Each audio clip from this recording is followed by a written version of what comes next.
Welcome back. Turnout for Chicago's February election was a mere 33% citywide. Not an impressive number by any means. But it might surprise you to learn that following the February election, voter registration jumped by as much as 2% in the dozen wards where runoffs are being held this Tuesday.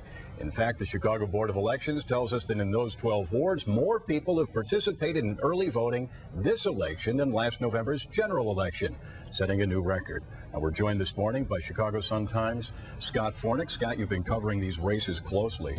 Are you surprised to hear those numbers, that there does seem to be at least some genuine enthusiasm in those wards in which there are races?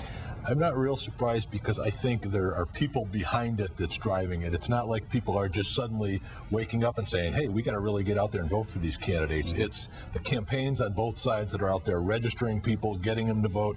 We haven't talked about early voting, but also getting them to cast early votes. So you're really seeing organizations on both sides. You know, Scott, you raise an interesting point that what we have here in a way is a surrogate election, don't we?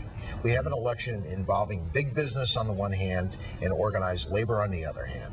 And organized labor is determined to assert itself in this election, has forced many of these runoffs. Are they going to enjoy some success on Tuesday? I think there are a number of these incumbents, and I think you would probably have your own take on who's more vulnerable or who isn't. But clearly, we've got 11 incumbents in these 12 runoffs, and I would think at least 3 or 4 or 5 of them are very vulnerable. Others maybe a little less so. Name the 3 or 4 or 5 you think are most vulnerable. I think Madeline Haithcock in the second ward. I mean, 20% she got in the first round. That's a terrible how much position. money has Mr. Fioretti spent in that race? Would you estimate? I can tell you this: he's raised more than $110,000 just since February. She's raised very little, I think 30, 40,000. And he told us on this broadcast, I believe, before the election in February, that he thought this was going to be a $500,000 race for a seat on the city council. I think when you add up both sides, I think it's going to be a lot more than that. And that's right. And frankly, in some of these other awards, we've talked about like Inglewood wards, like the 15th and the 16th. The unions are spending $300,000-$400,000 on their candidates. You know, Inglewood has never seen. I talked to Howard like Brookins that this week, and he said something that was really interesting because it actually brought up memories of the movie Butch Cassidy and the Sundance Kid. But he said if organized labor had just come to him and offered him the $300,000 or $400,000 they're spending in his ward to beat him, he would have dropped out. Of course, Patrick Fitzgerald probably also would have been lurking around wanting to talk about that as well.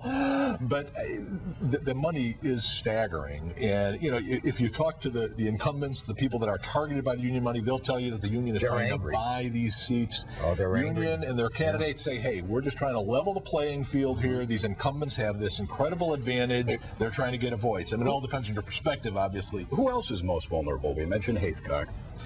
Bernie Stone in the 50th ward. You know, it's an open question on him. Depending which union you talk to, some will tell you, forget it, he's done, he's out of there. There's other unions that are taking a pass on that race. They're saying, no, we're not so sure. He might be gone. There's been early voting. There's been a huge surge in early voting. I think it's like 1,400 people. And early vote is this new process. You know, it's similar to absentee, but you don't have to have an excuse to do it. That just closed the other day, and that's higher than any other ward. So there's a lot of activity there. Shirley Coleman in the 16th is another one who I think is vulnerable.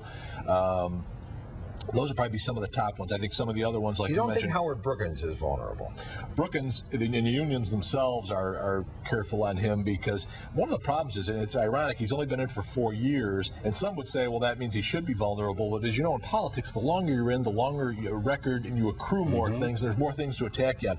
Brookins, there just hasn't been a whole lot of issues on him. He's also very close to Jesse Jackson Jr. Jesse Jackson Jr. not involved in that race, but there are some people that are questioning if that influence alone has been enough for the unions who've been with Jesse and other matters to maybe take a little bit of a pass. What about Joe Moore in the 49th? I've seen a lot of TV advertising. You know, one of the things that has distinguished this city council race is that their ability to get on TV and target their area via the cable system.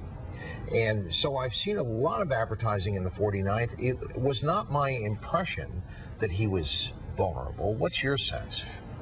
I think he is, and I just back up there. He didn't do the cable; he did broadcast, which is almost unheard of. That's right. He did broadcast, and I have never seen that before. I mean, that's not targeted. Some would question if that's a wise use of money, frankly, because you're buying the entire Chicago media market when you're really just targeting those people in the ward. I think he is vulnerable. Again, the unions he's a friend of the unions. He's one of their champions because the big box ordinance, he was a co-sponsor. They're doing all they can to help him. They keep insisting he's not.